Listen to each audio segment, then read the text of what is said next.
Os Grandes Iniciados, Edouard Chouret, Livro 3, Hermes. 2. Hermes. A raça negra que sucedeu à raça vermelha do domínio do mundo fez do Alto Egito seu principal santuário. O nome de Hermes Tote, misterioso e primeiro iniciador do Egito nas doutrinas sagradas, relaciona-se sem dúvida a uma primeira e pacífica mistura da raça branca com a negra, nas regiões da Etiópia e do Alto Egito, muito tempo antes da época ariana. Hermes é um nome genérico, como Manu e Buda. Designa ao mesmo tempo um homem, uma casta e um deus. O homem Hermes é o primeiro, o grande iniciador do Egito. Casta é o sacerdócio depositário das tradições ocultas. Deus é o planeta Mercúrio, assimilado com sua esfera a uma categoria de espíritos, de iniciadores divinos. Em resumo, Hermes preside a região supraterrestre da iniciação celestial. Na economia espiritual do mundo, todas essas coisas estão ligadas por secretas afinidades, como que por um fio invisível. O nome de Hermes é um talismã que as sintetiza, um som mágico que as evoca. Daí seu prestígio. Os gregos, discípulos dos egípcios, chamaram-no Hermes Trimegisto, ou três vezes grande, porque era considerado rei, legislador e sacerdote. Ele representa uma época em que o sacerdócio, a magistratura e a realeza estavam reunidos em um só corpo governamental. A cronologia egípcia de Maneton denomina esta época de Reino dos Deuses.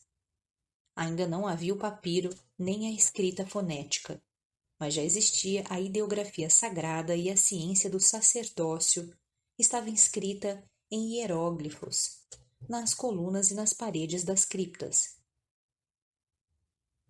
Consideravelmente aumentada, ela passou mais tarde às bibliotecas dos templos.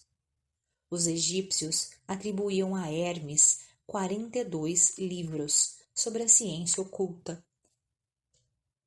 O livro grego conhecido sob o nome de Hermes Trimegisto encerra certamente restos alterados, mas infinitamente preciosos da antiga teogonia, que é como o Fiat Lux, de onde Moisés e Orfeu receberam seus primeiros raios.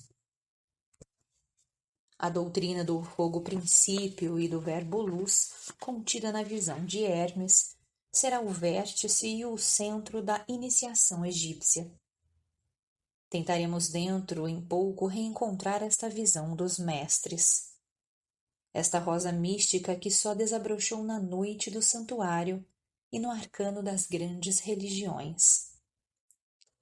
Algumas palavras de Hermes, impregnadas da antiga sabedoria, são bem elaboradas para nos prepararmos. Abre aspas. Nenhum de nossos pensamentos, disse ele ao discípulo Asclépio, poderia conceber Deus, nem linguagem alguma defini-lo. O que é incorporal, invisível, sem forma, não pode ser apreendido por nossos sentidos. O que é eterno não poderia ser medido pela curta regra do tempo. Deus, portanto, é inefável.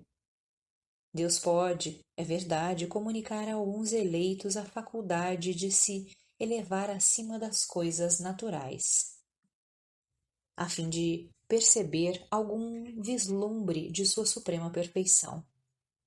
Mas esses eleitos não encontram palavras para traduzir em linguagem vulgar a imaterial visão que os fez estremecer. Podem explicar à humanidade as causas secundárias das criações que passam sob seus olhos, como imagens da vida universal. Mas a causa primeira permanece velada e só chegaremos a compreendê-la atravessando a morte. Fecha aspas. É assim que Hermes falava de Deus desconhecido no limiar das criptas. Os discípulos que penetravam com ele em suas profundezas aprendiam a conhecê-lo como um ser vivo. Nota de rodapé número 1. O livro fala de sua morte como da partida de um deus. Abre aspas. Hermes viu o conjunto das coisas, e tendo visto, ele compreendeu. E tendo compreendido, ele tinha o poder de manifestar e de revelar. O que ele pensou, ele escreveu.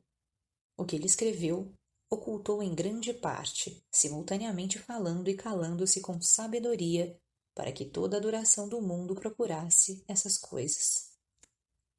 E assim, tendo ordenado aos deuses seus irmãos que lhe servissem de cortejo, ele subiu às estrelas. Fecha aspas. Pode-se a rigor isolar a história política dos povos, mas não se pode separar sua história religiosa. As religiões da Assíria, do Egito, da Judéia, da Grécia, só podem ser compreendidas quando se toma seu ponto de ligação com a antiga religião indo-ariana. Consideradas em particular, são enigmas e charadas. Vistas em conjunto e do alto, constitui uma soberba evolução, onde tudo se comanda e se explica reciprocamente. Em resumo, a história de uma religião será sempre estreita, supersticiosa e falsa. Nada existe de verdadeiro, a não ser a história religiosa da humanidade. A esta altura só se sentem as correntes que dão a volta ao globo. O povo egípcio, o mais independente, o mais fechado de todos às influências exteriores, não pôde esquivar-se a esta lei universal. 5.000 anos antes de nossa era, a luz de Rama, acesa no Irã, brilhou sobre o Egito e tornou-se a lei de Amon-Ra, o deus solar de Tebas. Essa constituição permitiu-lhe enfrentar muitas revoluções. Mênias foi o primeiro rei justo, o primeiro faraó executor daquela lei. Ele procurou não negar a antiga teologia do Egito, que também era a sua. Apenas confirmou-a e a fez desabrochar, a ela acrescentando uma organização social nova. O sacerdócio, isto é, o ensinamento a um primeiro conselho, a justiça a um outro, o governo aos dois. A realeza foi concebida com sua delegação e submetida ao seu controle. A independência relativa dos nomos ou comunas na base da sociedade. A isto podemos chamar governo dos iniciados. Seu princípio fundamental era uma síntese das ciências conhecidas sob o nome de Osíris, O-Sir-Is, o senhor intelectual. A grande pirâmide e o gnomo matemático são seu símbolo. O faraó que recebia seu nome iniciático no templo, que exercia a arte sacerdotal e real sobre o trono, era um personagem muito diferente do déspota assírio, cujo poder arbitrário apoiava-se no crime e no sangue. O faraó era o iniciado coroado, ou pelo menos aluno e instrumento dos iniciados. Durante séculos, os faraós defenderão contra a Ásia que se tornara despótica e contra a Europa anárquica, a lei do carneiro, que representava então os direitos da justiça e da arbitragem internacional. Por volta do ano 2000 a.C., o Egito sofreu a crise mais terrível que um povo pode atravessar: a invasão estrangeira e uma semiconquista.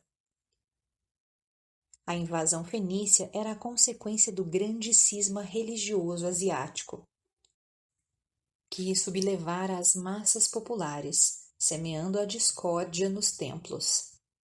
Liderada pelos reis pastores chamados Ixos, essa invasão derramou seu dilúvio sobre o Delta e o Médio Egito. Os reis cismáticos traziam com eles uma civilização corrompida, indolência jônia, o luxo asiático, os costumes do harém, uma idolatria grosseira. A existência nacional do Egito estava comprometida, sua intelectualidade em perigo, sua missão universal ameaçada. Mas o Egito tinha uma alma de vida, isto é, um corpo organizado de iniciados, depositários da antiga ciência de Hermes e de Amon-Ra. O que fizeram eles? Retiraram-se para o fundo de seus santuários. Recolheram-se em si mesmos para melhor resistirem ao inimigo. Aparentemente, o sacerdócio se curvou diante da invasão e reconheceu os usurpadores que traziam a lei do touro e o culto do boi Apis. Entretanto, ocultos nos templos, os dois conselhos lá guardavam, como um depósito sagrado, sua ciência, suas tradições, a antiga e pura religião, e com ela a esperança de uma restauração da dinastia nacional. Foi por essa época que os sacerdotes espalharam entre a multidão a lenda de Ísis e de Osíris, do desmembramento deste último e de sua próxima ressurreição através do filho, Horus, o qual reencontraria seus membros esparsos trazidos pelo Nilo. Excitou-se a imaginação da multidão mediante a pompa das cerimônias públicas.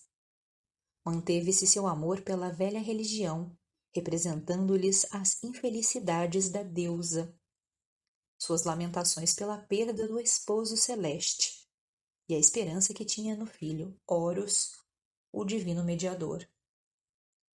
Mas ao mesmo tempo os iniciados julgaram necessário tornar a verdade esotérica inatacável, ocultando-se sobre um tríplice véu.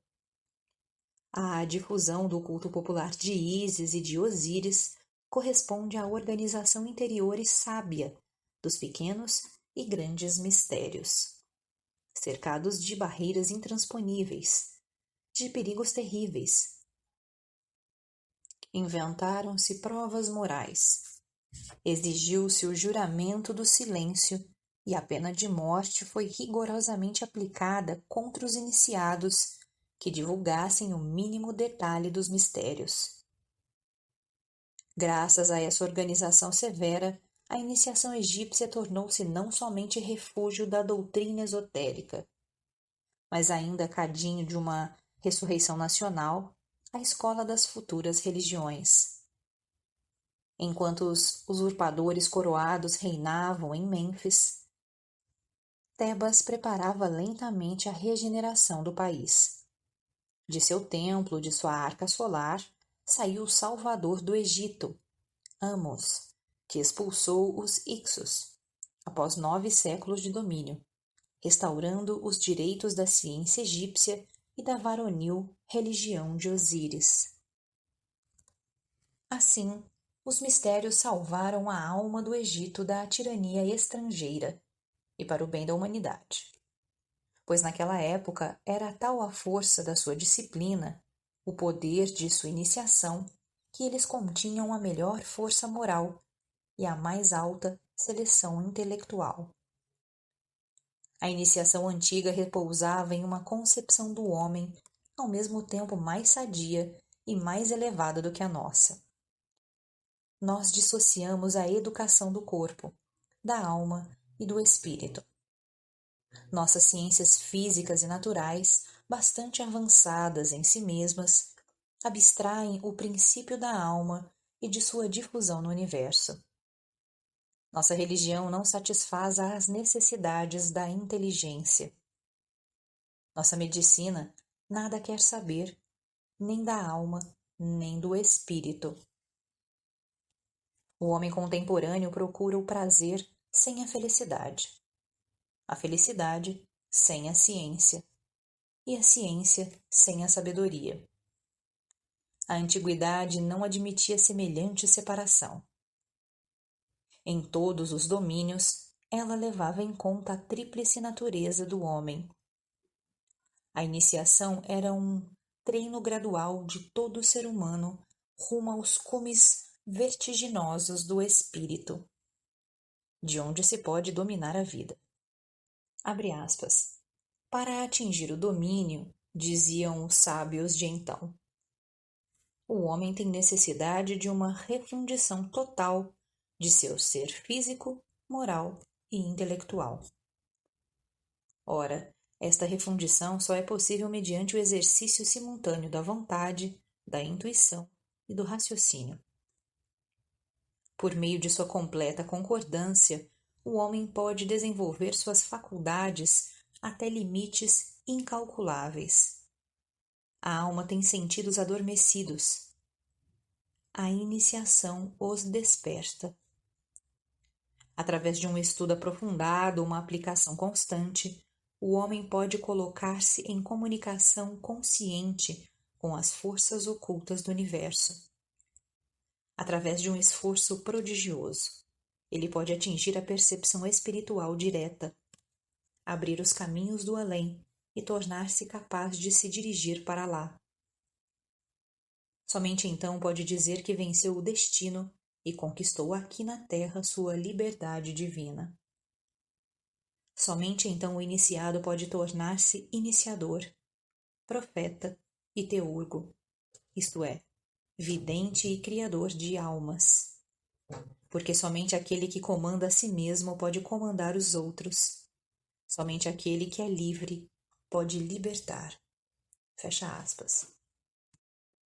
Assim pensavam os iniciados antigos. Os maiores deles viviam e agiam de acordo com esse pensamento. A verdadeira iniciação, portanto, era muito diferente de um sonho vazio, e muito mais do que um simples ensinamento científico. Era a criação de uma alma por ela mesma, sua eclosão em um plano superior, sua eflorescência no mundo divino.